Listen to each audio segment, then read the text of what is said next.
ପିଲାମାନେ ସମସ୍ତେ ଖାଇ ପିଇ ଆସିଛ? ଅସିତ ତୁମେ କିଛି କହିଲନି ଯେ?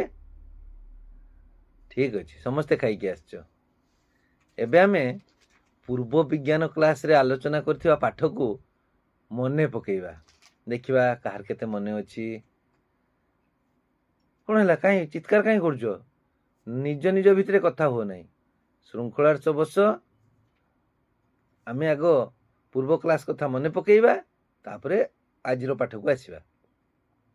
ପୂର୍ବ କ୍ଲାସରେ ଆମେ ଜିଜ୍ଞାସା ଶବ୍ଦର ଅର୍ଥ ଜାଣିଥିଲେ। କଣ ଅର୍ଥ କାହାର ମନେ ଅଛି କହିଲ? ଜିଜ୍ଞାସା ଶବ୍ଦର ଅର୍ଥ କଣ? ହାତ ଟେକ, ମୁଁ ଯାହାକୁ ପଚାରିବି ସେ କହିବ। ଚିନ୍ତା କର। ଗୁଡୁ କହିଲ। ଗୁଡୁ ଠିକ କହିଲା ତ? ଓହୋ, ଭୁଲ କହିଲା। ଆଚ୍ଛା ରିମା, ତୁମେ ଠିକଟା କହିଲ। ଓକେ, ତେବେ ଜିଜ୍ଞାସା ଶବ୍ଦର ଅର୍ଥ ଜାଣିବାର ଇଚ୍ଛା। ଲେଖିନିଅ ସମସ୍ତେ ଖାତାରେ, ଜିଜ୍ଞାସା ଶବ୍ଦର ଅର୍ଥ ଜାଣିବାର ଇଚ୍ଛା। ସ୍କ୍ରିନରୁ ଦେଖ ଏବଂ ଖାତାରେ ଲେଖ। ଏବେ ତୁମେ କୁହ, ତୁମ ଭିତରୁ କାହାକୁ କଣ ସବୁ ଜାଣିବା ପାଇଁ ଇଚ୍ଛା ହୁଏ? ହଁ ରମେଶ, ବର୍ଷା କାହିଁକି ହଉଛି? ହଁ ସନ୍ତୋଷ, ତୁମେ କୁହ, ଉଡାଜାହାଜ କିପରି ଉଡୁଛି? ନେକ୍ସଟ ଅଜୟ, ଘଡଘଡି ବିଜୁଳି କାହିଁକି ମାରୁଛି? ନିଆଁ କିପରି ଜଳୁଛି? ଓ, ଏ ସବୁ କଥା ତୁମ ମନ ଭିତରକୁ ସବୁବେଳେ ଆସୁଛି ନୁହେଁ? ତୁମମାନଙ୍କ ମନରେ ଏତେ ସାରା ପ୍ରଶ୍ନ ଅଛି।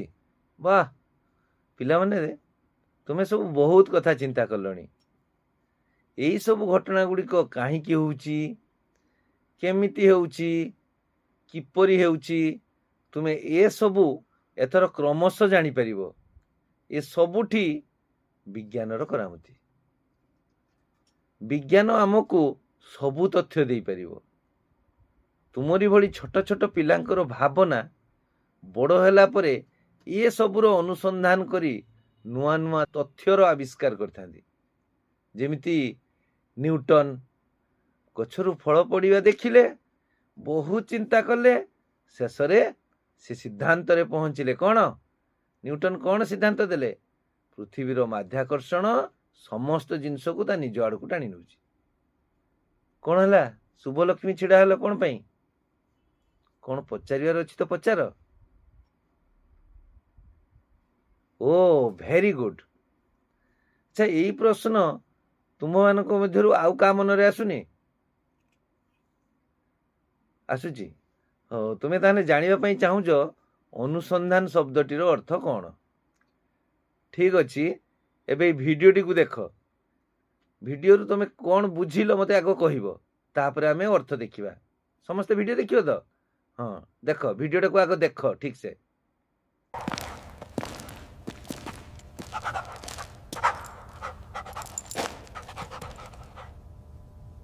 ପିଲାମାନେ ଏବେ କୁହ, ଏ ଭିଡିଓରୁ ତୁମେ କଣ ବୁଝିଲ?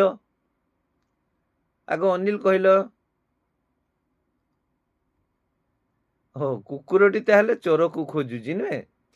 ବହୁତ ସୁନ୍ଦର। ଆଉ କଣ କରୁଥାଇପାରେ କୁକୁର? ସନ୍ତୋଷ, ଓ କୁକୁରକୁ ଭୋକ ହେଲାଣି, ସେ ଖାଦ୍ୟ ଖୋଜୁଛି। ହଁ, ତେଣୁ କୁକୁର ଖାଦ୍ୟକୁ ଅନୁସନ୍ଧାନ କଲା ଭଳିଆ, ଚୋରକୁ ଖୋଜିଲା ଭଳିଆ। ଅନୁସନ୍ଧାନ ଶବ୍ଦର ଅର୍ଥ ହେଉଛି କେବଳ ଯେ ନୂଆ ତଥ୍ୟ ଖୋଜିବା ତା ନୁହେଁ, ଏହା ବିଜ୍ଞାନର ଏକ ପ୍ରକ୍ରିୟା ମଧ୍ୟ, ଯାହା ଆମ ମନରେ ଥିବା ପ୍ରଶ୍ନକୁ ପଚାରିବା ଓ ଅଜଣା ଜିନିଷକୁ ଜାଣିବାର ମାନସିକତା ସୃଷ୍ଟି କରିଥାଏ। ଏବେ ବୁଝିଲ ପିଲେ? ତୁମେ ଏବେ ନିଜେ ଅନୁସନ୍ଧାନ କରି କୁହ, ଆମ ଚତୁଃପାର୍ଶ୍ୱରେ ଘଟୁଥିବା ବିଭିନ୍ନ ସମସ୍ୟା ଗୁଡ଼ିକ କଣ? ତୁମେ ଆଗେ ନିଜ ଚତୁଃପାର୍ଶ୍ୱକୁ ଲକ୍ଷ୍ୟ କର। ନାଇଁ ନାଇଁ, ସେମିତି ବୁଲିକି ଲକ୍ଷ୍ୟ କରନି। ତମେ ଘରେ ରହୁଛ, ତମ ଘର ଚତୁଃପାର୍ଶ୍ୱରେ କେତେବେଳେ କଣ ଘଟଣା ଘଟୁଛି, କଣ ସବୁ ସମସ୍ୟା, ତାକୁ ଟିକେ ଲକ୍ଷ୍ୟ କରି ମତେ କୁହ। ହଁ ମମତା କୁହ। ଗରମ ବଢୁଛି, ଗୁଳୁଗୁଳି ହେଉଛି। ହଁ ରୋଜି ସ୍ମିତା, ବର୍ଷା ହଉନାହିଁ। ଅଜୟ, ହଁ, ଚାରିଆଡ଼େ ଖାଲି ପ୍ଲାଷ୍ଟିକ। ବହୁତ ବଢ଼ିଆ କଥା କହୁଛ ତମେ। ଆଉ କିଏ କହିବ? ହଁ, ତମେ କୁହ। ମଣିଷମାନେ ଭିନ୍ନ ରୋଗରେ ଆକ୍ରାନ୍ତ ହେଉଛନ୍ତି, ନୁହେଁ? ଏଇଭଳି କେତେ ସମସ୍ୟା ଆମେ ଦେଖୁଛୁ। ପିଲାମାନେ, ଏ ସମସ୍ତ ସମସ୍ୟାର ସମାଧାନ ହେଉଛି ବିଜ୍ଞାନ। ଅର୍ଥାତ୍ ବିଜ୍ଞାନ ହିଁ ସମସ୍ତ ସମସ୍ୟାର ସମାଧାନ କରିପାରିବ। ଯେମିତି ଆଗରୁ କୃତ୍ରିମ ଆଲୋକ ନଥିଲା, ଦିନରେ ସୂର୍ଯ୍ୟାଲୋକ, ରାତିରେ ନାହିଁ, ଅନ୍ଧାର, ଲୋକେ ଡିବିରି ଆଲୁଅ ଜାଳି ଦେଉଥିଲେ। କିନ୍ତୁ ଆଜି ଦିନରେ କିଛି ଜାଣି ହେଉନାହିଁ, ରାତିରେ କ୍ରିକେଟ ଖେଳ ମଧ୍ୟ ହେଉଛି। ଆଗ କାଳରେ ଲୋକେ କ'ଣ କରୁଥିଲେ? ନଦୀ, ଗାଡ଼ିଆ, ପୋଖରୀ ପାଣିକୁ ପିଉଥିଲେ। ମାତ୍ର ଏବେ ଫିଲ୍ଟରର ପାଣି ଛାଣିକି ପିଉଛନ୍ତି। କ'ଣ ହେଲା ବିଷ୍ଣୁ? ଓହୋ, ଏକ୍ୱାଗାର୍ଡ ତମ ଘରେ ଅଛି? ହଁ, ସେଇ ଫିଲ୍ଟରରେ ସେଠି ପାଣି ଛଣା ହେଉଛି। ଆଉ କ'ଣ ହେଉଛି? ଯୋଗାଯୋଗ ପରିବହନର ମଧ୍ୟ ବହୁତ ସୁବିଧା ଆଜି ଦିନରେ ହେଲାଣି। ଆଗରୁ ଲୋକେ ଚାଲି ଚାଲି ଚାଲି ଚାଲି ବହୁତ ରାସ୍ତା ଯାଉଥିଲେ। ଆଜି ଦିନରେ ଆମେ ରେଳ ଯୋଗେ ଯାଇପାରୁଛୁ, ବସ୍, ଉଡ଼ାଜାହାଜ, ଭିନ୍ନ ପ୍ରକାରର ଯାନବାହନ ବ୍ୟବହାର କରି ଦୂର ଜାଗାକୁ ବହୁତ କମ୍ ସମୟ ମଧ୍ୟରେ ଆମେ ଯାଇପାରୁଛୁ। ତା ଛଡ଼ା ଦୂର ଜାଗାରେ ଆମ ଖବର ମଧ୍ୟ କମ୍ ସମୟରେ ପହଞ୍ଚି ପାରୁଛି। କିଏ କହିବ କହିଲ କେମିତି ଦୂର ଜାଗାରେ କମ୍ ସମୟରେ ଖବର ପହଞ୍ଚୁଛି? ଓହୋ, ଏକାବେଳେ ନୁହେଁ, ମୋବାଇଲ ନୁହଁ। ଏବେ ଇଚ୍ଛା ହେଲେ ମୁଁ ଆମେରିକା ସହ କଥା ହେଇଛି। ପିଲାମାନେ, ତୁମେ ଦେଖିଲ ତ ବିଜ୍ଞାନର କେତେ ସବୁ କରାମତି। ଏହି ବିଜ୍ଞାନର ଭିନ୍ନ ଶାଖା ବିଷୟରେ ଏବେ ଆଲୋଚନା କରିବା। ତୁମ ମନରେ ଏବେ ପ୍ରଶ୍ନ ଆସୁଥିବ, ସେଗୁଡ଼ିକ ପୁଣି କ'ଣ? ବିଜ୍ଞାନର ଶାଖା ପୁଣି କ'ଣ? ନା, ବିଜ୍ଞାନର ଶାଖା ଗୁଡ଼ିକ ହେଲା ପଦାର୍ଥ ବିଜ୍ଞାନ, ରସାୟନ ବିଜ୍ଞାନ, ଜୀବ ବିଜ୍ଞାନ, ଭୂବିଜ୍ଞାନ ଇତ୍ୟାଦି ଇତ୍ୟାଦି। ଏହି ଶାଖା ଗୁଡ଼ିକ ସମ୍ବନ୍ଧରେ ଅଧିକ ଜାଣିବା ପାଇଁ ତୁମେ ଏହି ଫ୍ଲୋ ଚାର୍ଟଟିକୁ ଦେଖ। ଫ୍ଲୋ ଚାର୍ଟର ପ୍ରଥମ ଶାଖା ଦିଆଯାଇଛି ବିଜ୍ଞାନର ଶାଖା ପଦାର୍ଥ ବିଜ୍ଞାନ, ରସାୟନ ବିଜ୍ଞାନ, ଭୂବିଜ୍ଞାନ, ଜୀବ ବିଜ୍ଞାନ। ଆମେ 4ଟା ଶାଖା ଜାଣିଲେ। ତାର ଉଦାହରଣ ମଧ୍ୟ ଗୋଟେ ଦେଖ। ପଦାର୍ଥ ବିଜ୍ଞାନର ଉଦାହରଣ ବସ୍ତୁର ଗତି ଓ ଶକ୍ତି, এটা ପଦାର୍ଥ ବିଜ୍ଞାନ ଅନ୍ତର୍ଗତ କଥା। ରସାୟନ ବିଜ୍ଞାନର ଉଦାହରଣ ଅମ୍ଳ ଓ କ୍ଷାର। ଭୂବିଜ୍ଞାନର ଉଦାହରଣ ପୃଥିବୀର ଗଠନ। ଆମେ ଯେଉଁ ପୃଥିବୀକୁ ଦେଖୁଛେ ତାର ଗଠନ କିଭଳି ହେଇଛି। ତାପରେ ଶାଖା ଜୀବ ବିଜ୍ଞାନ, ତାର ଉଦାହରଣ ଜୀବଜଗତର ରହସ୍ୟ, ଜୀବଜଗତର ସୃଷ୍ଟି କେମିତି କ୍ରମଶଃ ତାହା ବଢ଼ି ବଢ଼ି ଆସିଛି, ଏ ସମସ୍ତ କଥା ସେ ଜୀବ ବିଜ୍ଞାନ ଅନ୍ତର୍ଗତ। ତ ବର୍ତ୍ତମାନ ଫ୍ଲୋ ଚାର୍ଟଟିକୁ ସମସ୍ତେ ଆଉ ଥରେ କିଛି ସମୟ ପାଇଁ ନିରୀକ୍ଷଣ କର। ତମ ଖାତାରେ ରଫ୍ରେ ଟିକେ ଲେଖିଲ, ଗୋଟେ ରଫ୍ କରିନିଅ ଟିକେ, ହେଲା? ଏବେ କୁହ ଦେଖିବା ବିଜ୍ଞାନର ଶାଖା ଗୁଡ଼ିକ କ'ଣ? କିରେ ତମେ ଦେଖିକି କୁହ ସ୍କ୍ରିନରେ। ମୁଁ ପୁରା ସ୍କ୍ରିନରେ ସେଇଟା ରଖିଛି। ଜଣେ କିଏ ପଢ଼ିଲ? ହଁ, ପଦାର୍ଥ ବିଜ୍ଞାନ। ତାପରେ ଦ୍ୱିତୀୟ ରସାୟନ ବିଜ୍ଞାନ, ତୃତୀୟ ଭୂବିଜ୍ଞାନ, ଚତୁର୍ଥ ଜୀବ ବିଜ୍ଞାନ। ହେଲା? ତେଣୁ ସେ ଫ୍ଲୋ ଚାର୍ଟ ତୁମକୁ ଜାଣିବାର ବହୁତ ସହାୟତା ଦେବ। ପିଲାମାନେ, ସେ ଫ୍ଲୋ ଚାର୍ଟଟିକୁ ତ ଦେଖିଲ, ବୁଝିଲ ମଧ୍ୟ। ଏବେ ମୁଁ ଯାହାକୁ ପଚାରିବି ଜଣ ଜଣ କରି ଗୋଟିଏ ଲେଖାଏଁ ଉଦାହରଣ କହିବ। ଆଉ ଚାର୍ଟ ତୁମ ଆଗରେ ନାହିଁ। ଶିଖା, ତୁମେ ପଦାର୍ଥ ବିଜ୍ଞାନର ଏକ ଉଦାହରଣ କୁହ। ହଁ, ଠିକ୍ କହିଛ। ଗାଡ଼ି ଚାଲିବାଟା ପଦାର୍ଥ ବିଜ୍ଞାନ ଅନ୍ତର୍ଗତ। ଗାଡ଼ି ଯେଉଁ ଚାଲୁଛି ସମସ୍ତେ ଜାଣିଲ। ଏବେ ଗଣେଶ କୁହ ରସାୟନ ବିଜ୍ଞାନର ଏକ ଉଦାହରଣ। ବାଃ, ବହୁତ ସୁନ୍ଦର। କ୍ଷୀର ଦହିରେ ପରିଣତ ହେବା, ଏଇଟା ତୁମେ ଆଗରୁ ପଢ଼ିଥିଲ କି? ଆଚ୍ଛା ଚିନ୍ମୟ, ତୁମେ ଜୀବ ବିଜ୍ଞାନର ଉଦାହରଣଟେ ଦିଅ। କ'ଣ କହିଲ? ଖାଲି ଆମେ ଶ୍ୱାସକ୍ରିୟା କରୁଛେ? ସମସ୍ତ ଜୀବ ଶ୍ୱାସକ୍ରିୟା କରନ୍ତି। ୟେସ୍। ଦେନ୍ ଅଙ୍କିତା କୁହ ଭୂବିଜ୍ଞାନର ଉଦାହରଣ। ବିଭିନ୍ନ ପ୍ରକାରର ମୃତ୍ତିକା ବିଷୟରେ ଜାଣିବା। ବହୁତ ସୁନ୍ଦର। ତୁମେ ସମସ୍ତେ ପୁରା ବିଜ୍ଞାନର ଶାଖା ଗୁଡ଼ିକୁ ଭଲ ଭାବେ ଜାଣିଗଲ। ଏବେ ଆସ ଆମେ ପାଠ୍ୟପୁସ୍ତକରେ ଥିବା ଆଉ କିଛି କଥାକୁ ଜାଣିବା। तुम एबे किए कुह फ्लो चार्ट जो आम देखी या पूर्व मुझे देखा नी रसायन विज्ञान उदाहरण कौन थी नहीं नहीं नहीं नहीं समस्ते एका सांगे नुह मुझे जहाँ को पचारि सी कह ना हाँ तरुण कह हाँ ठीक कह अम्ल क्षार अच्छा तुमको फल खाइबा को भल लगे कहल केउ फलर स्वाद खटा रमेश आंब ओ समस्त को आंब खटा लगे हाँ मीठा आंब भी अच्छी आ तरबुजर स्वाद मीठा लगे आकाश कहल गोटे खटफल आ गोटे मीठा फलर नाम कह कमला खटा लगे सपेटा मीठा बहुत सुंदर तुम्हें ताहले सब जानिछ एबे कुह ए संपर्क रे तुम मन को केबे प्रश्न आसे नहीं कहीं किछि फल मीठा आउ किछि फल खटा लगे कि तुम्हें किछि चिंता करि पारजो जानिछ कहीं खटा लगे जानिन जेउ फल रे अम्ल अंश अधिक थाए ता खटा लगे मु एबे तुमको किछि फलर चित्र देखौछि सेथिरे केउ सब अम्ल अछि ताहा मध्य लेखा अछि सेगुड़ी को तुम देखिब एवं निज खातार टिपि नब तुमको परवर्ती समय सुविधा हे प्रथम चित्र लेंबू लेंबू रे साइट्रिक अम्ल अछि साइट्रिक ठीक से बनान लिखिब द्वितीय चित्र अँला अँला रे आस्कर्बिक अम्ल तापरे तेंतुली रो चित्र तेंतुली रे टाटारिक अम्ल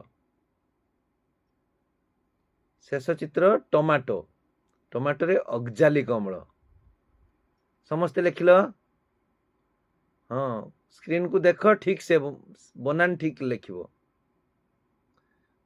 एबे आ स्क्रीन को कहीं अनाउनी कि खाता को अनाउनी मते कहलो पिले अँला रे केउ अम्ल अछि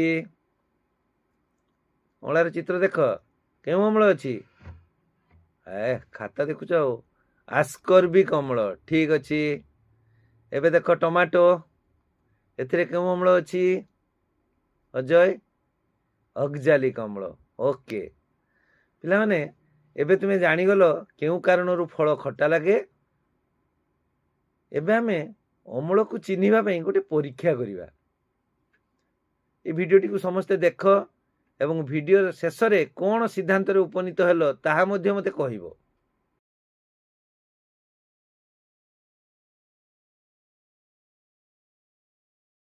देखिल कौन देखिल नील रंगर लिटमस पेपर नाल रंग हो गला कारण कौन कहीं रंग परिवर्तन है कारण किए जानी पारज विष्णु कहब कि कहीं जान लेखिनियो समस्ते एटा खातार लेखि नब अम्ल नील लिटमस को लाल रंग रे परिणत करिथाए खातार लेख अच्छा पिला माने जदि तुम्हें पोशाक भूल बस तो हलदी रंग लगिगला ताको किमिति छड़ाइब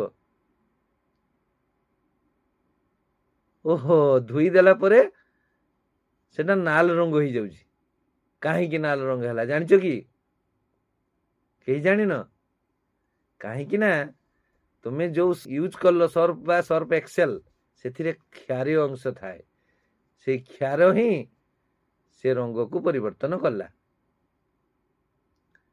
तो आज क्लास रो आमे कौन सब शिखिले एक रे आमे कौन शिखिले अनुसंधान रो अर्थ कौन खाली खोजिबा नुहे नूतन तथ्य जानिबा पई चिंता करिबा मध्य दुई रे विज्ञान रो भिन्न शाखा कथा को आमे आज जानिले तीन रे अम्ल नील लिटमस को नाल रंग रे परिणत करिथाए चार हलदी क्षार सह प्रतिक्रिया कले ताहा रंगर परिवर्तन होता है एबे एबे एक आकर्षणीय खेल खेलिबा समस्त खेलिबा तो हाँ ठीक अच्छे खेल आरंभ प्रश्न नंबर 1 तेंतुली रे केउ अम्ल थाए ऑप्शन ए लैक्टिक अम्ल ऑप्शन बी टाटारिक अम्ल, ऑप्शन सी ऑक्जालिक अम्ल, ऑप्शन डी साइट्रिक अम्ल। ठीक से देख, हाँ हाथ टेक। पंकजिनी टाटारिक अम्ल ठीक अच्छे कि नहीं देखिबा स्क्रीन ले। यस वेरी गुड, तेंतुली रे टाटारिक अम्ल थाए। एबे आसीबा प्रश्न नंबर 2। लिटमस पेपर रे अँला रस पकाइले या रंग रे की परिवर्तन देखा जिवो। ऑप्शन ए लाल रंग नील हेबो, ऑप्शन बी नील रंग लाल हेबो, ऑप्शन सी रंग रे कौनसी परिवर्तन हेबो नाही, ऑप्शन डी एमानक मध्यरु कौनसीटी नुहे। किए कहबो? विष्णु कहबो को ऑप्शन बी नील रंग लाल हेबो। देखिबा ठीक उत्तर। यस वेरी गुड, नील रंग लाल हेबो। प्रश्न नंबर 3। मनुष्य शरीर वृद्धि केउ विज्ञान अंतर्भुक्त।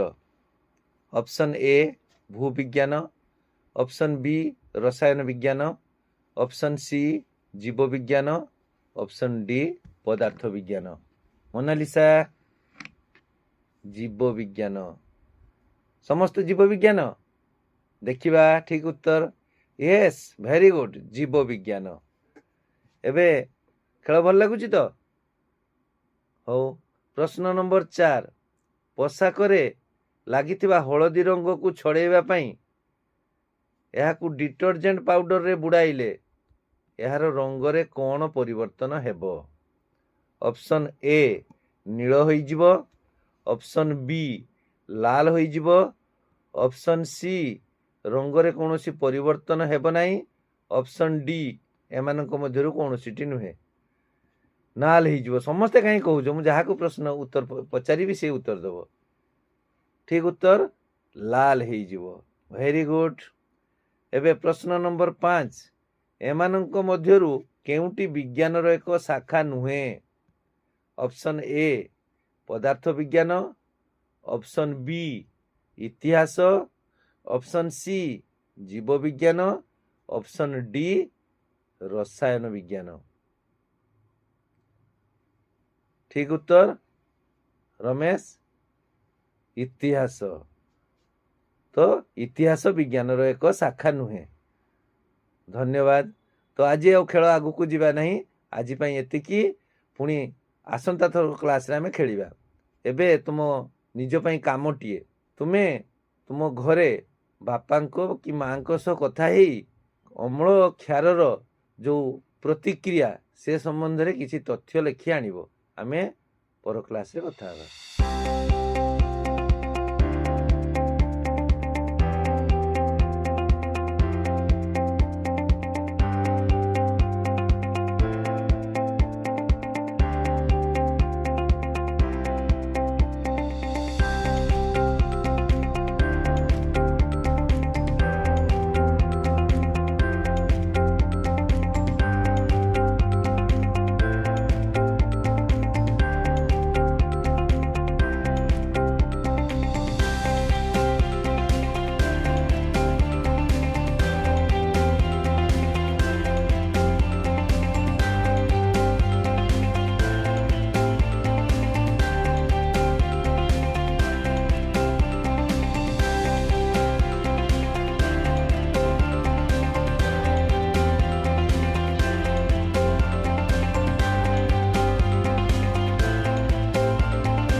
खुशी रे शिखिबा समस्तंकर अधिकार। नमस्कार।